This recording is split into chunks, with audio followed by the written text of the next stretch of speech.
Hi friends. கிட்டத்தட்ட நம்ம competition முடித்து ஒரு 1.5 மந்த் ஆகுது. நம்ம கொஞ்சம் பிஸி ஷெடியூலுன்றதுனால நம்மளால் ஒர்க் அவுட் சரியாக பண்ண முடியல.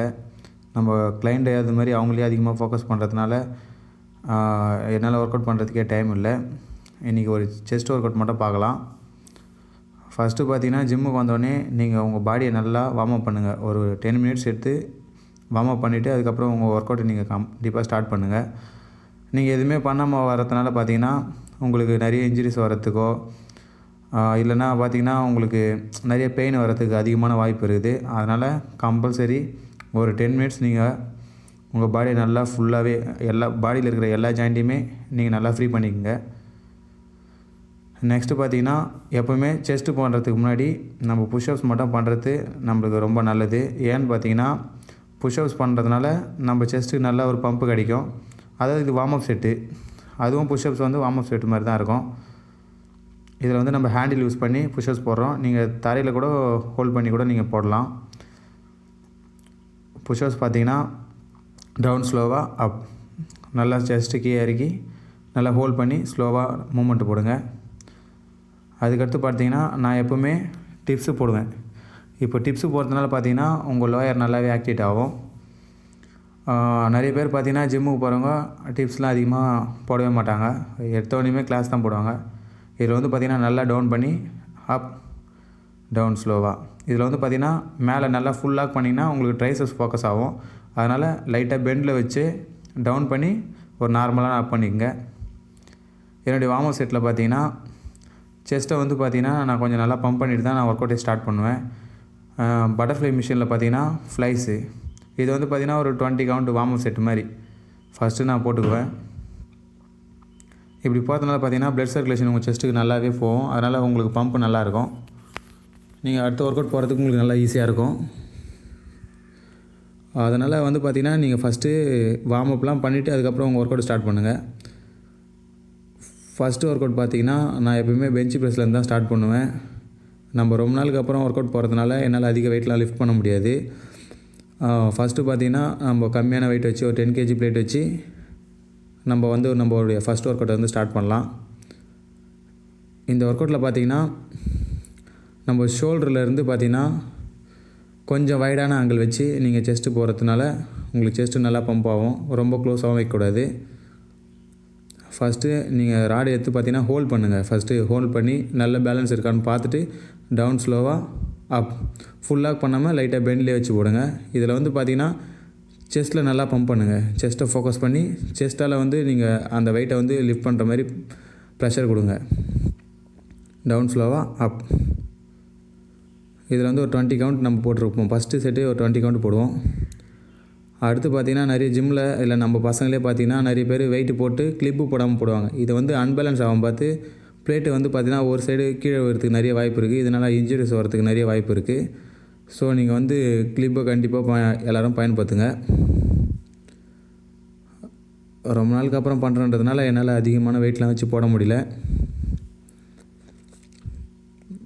இது டோட்டலாக வந்து பார்த்திங்கன்னா ஒரு 80 kg தான். என்னால் எந்த அளவுக்கு போட முடியும்னா ஒரு 5 கவுண்ட் இல்லை ஒரு 4 கவுண்ட் மட்டும் தான் போட முடியும். நம்ம தம்பி பின்னாடி நம்ம ஹெல்ப்புக்கு கூப்பிட்ருக்கோம்.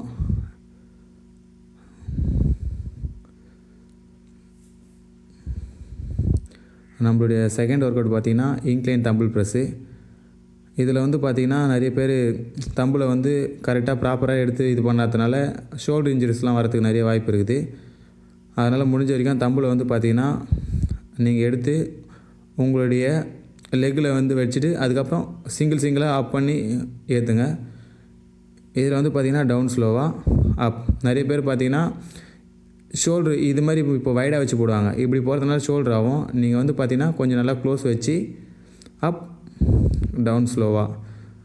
நீங்கள் அதிக வெயிட்டு போடுறீங்களோ இல்லையோ கம்பல்சரி நீங்கள் ஒரு ஸ்லோ மூமெண்ட்டில் போட்டால் தான் நீங்கள் அந்த மசிலை டார்கெட் பண்ணி போட முடியும். நீங்கள் எந்த ஒர்க் அவுட் போட்டாலும் ஃபஸ்ட்டு பார்த்திங்கன்னா மசில் மைண்ட் கனெக்ஷன் வச்சு போடுங்க. இப்போ நீங்கள் ப்ரெஸ் பண்ணும்போது இந்த மசில் ஆக்டிவேட் ஆகுதான்னு நீங்கள் ஃபோக்கஸ் பண்ணி போட்டால் மட்டும்தான் அந்த மசிலுக்கு கரெக்டான ஒரு ப்ரெஷர் கிடைக்கும். நிறைய பேர் பார்த்திங்கன்னா இந்த டவல்லாம் யூஸ் பண்ணாமல் ஒர்க் அவுட்லாம் போடுறாங்க. இது அட்வைஸ்லாம் இல்லை. உங்களுக்கு எந்த ஒரு ப்ராப்ளமும் வரக்கூடாது, ஸ்கின் ப்ராப்ளம் அது மாதிரி வரக்கூடாது அப்படின்னா கம்பல்சரி நீங்கள் டவல் யூஸ் பண்ணுங்கள். எத்தனை பேர் சொன்னாலும் சரி, நிறைய பேர் இன்னும் டவல் யூஸ் பண்ணாமல் தான் பண்ணியிருக்காங்க. இதில் வந்து பார்த்திங்கன்னா நீங்கள் ப்ராப்பரான வெயிட்டு உங்களால் போட முடிஞ்ச வெயிட் வந்து வச்சு கொஞ்சம் ப்ராப்பராக நீங்கள் வந்து வெயிட் லிஃப்ட் பண்ணுறது ரொம்ப நல்லது. நம்மளுடைய 3வது ஒர்க் அவுட் பார்த்திங்கன்னா பட்டர்ஃப்ளை. இதில் வந்து ஃப்ளைஸ் மிஷினில் நம்ம போட போகிறோம். இது வந்து பார்த்திங்கன்னா கரெக்டாக ஒரு ப்ராப்பரான செஸ்ட்டுக்கு கீழே, அதாவது பார்த்திங்கன்னா நம்ம ஷோல்டருக்கு ஸ்ட்ரைட்டாக வைக்காமல் கொஞ்சம் கீழே டவுன் பண்ணி நம்ம செஸ்ட்டை நல்லா பம்ப் பண்ணி ஸ்லோவாக, வேகமாக போடாமல் ஸ்லோவான ஒரு மூமெண்ட் கொடுத்து நல்லா ஹோல்ட் பண்ணி போட கற்றுக்குங்க. நிறைய அட்வான்ஸு ஒர்க் அவுட்லாம் பண்ணி தான் நம்ம வந்து மசிலை க்ரோத் பண்ணோம் அப்படின்லாம் ஒன்றுமே கிடையாது. நம்மளுடைய 4th ஒர்க் அவுட் பார்த்திங்கன்னா கேபிள் அப்பர் செஸ்ட் ஃப்ளை. இதில் வந்து பார்த்திங்கன்னா ஹோல்ட் பண்ணி மேலே டவுன் ஸ்லோவாக, இதை வந்து ஃபுல் அண்ட் ஃபுல் அப்பர் செஸ்ட்டை மட்டும் நீங்கள் ஃபோக்கஸ் பண்ணி பண்ணுங்கள். இந்த வேரியேஷன் நம்ம தம்புல்லையும் போடலாம். நம்ம வந்து ஆல்டர்னேட்டாக மாற்றி போகிறது நம்மளுக்கு ரொம்ப நல்லது. இதில் வந்து ரோப்பில் ஹோல்ட் பண்ணி ஸ்லோவாக இந்த மூமெண்ட்டை வந்து பார்த்திங்கன்னா நீங்கள் அப்பர் செஸ்ட்டை முழுக்க அப்பர் செஸ்ட்டை மட்டும் ஃபோக்கஸ் பண்ணி ஸ்லோவான மூமெண்ட்டில் பண்ணுங்கள்.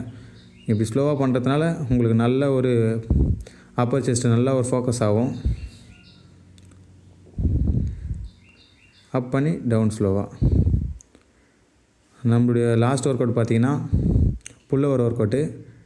இதில் வந்து பார்த்திங்கன்னா நம்ம லோயர் செஸ்ட்டு நல்லாவே ஆக்டிவேட் ஆகும். டவுன் ஸ்லோவாக அப். ரொம்ப கீழே டவுன் பண்ணி போட்டிங்கன்னா கம்பல்சரி உங்கள் லாட்டுக்கு நல்ல ஒரு ஸ்ட்ரெச் கிடைக்கும். அப்படி பண்ணாமல் நம்ம எந்த மசில் போடணுமோ அந்த மசிலை மட்டும் டார்கெட் பண்ணி போகிறதுனால நம்மளுடைய லோயர் மசில் நல்லாவே ஃபோக்கஸ் ஆகும். இதில் நிறுத்தி ஸ்லோவாக டவுன் பண்ணுங்கள். ரொம்ப கீழே டவுன் பண்ணாமல் ஒரு நார்மலான டவுனில் பண்ணாலே போதும். பின்னாடி வர நம்ம வாத்தியார் பார்த்துக்கினே இருக்கார் நம்ம எப்படி போடுறோம் ப்ராப்பரான்ட்டு. அடுத்து பார்த்திங்கன்னா என்னுடைய ஒர்க் அவுட் முடிஞ்சதுக்கப்புறம் நான் நார்மல் புஷ்அப்ஸ் ஒரு 2 செட்டு போடுவேன். இந்த நார்மல் புஷ்அப்ஸ் முடிஞ்சதுக்கப்புறம் பார்த்திங்கன்னா நான் வந்து டிக்ளைன் புஷ்அப்ஸு அது வந்து ஒரு 2 செட்டு என்னால் முடிஞ்ச வரைக்கும். இதனால் வந்து பார்த்திங்கன்னா செஸ்ட்டு நல்லா பம்ப் கிடைக்கும். உங்களுக்கு நல்லாவும் க்ரோத் சப்போர்ட்டுக்கு நல்லா சப்போர்ட் பண்ணும். நெக்ஸ்ட்டு பார்த்திங்கன்னா இன்க்ளைனில் நம்ம ஸ்மித் மிஷினில் வந்து பார்த்திங்கன்னா கையை கொஞ்சம் வைடாக வச்சு நம்மளுடைய அப்பர் செஸ்ட் வச்சு ஃபோக்கஸ் பண்ணுவோம்.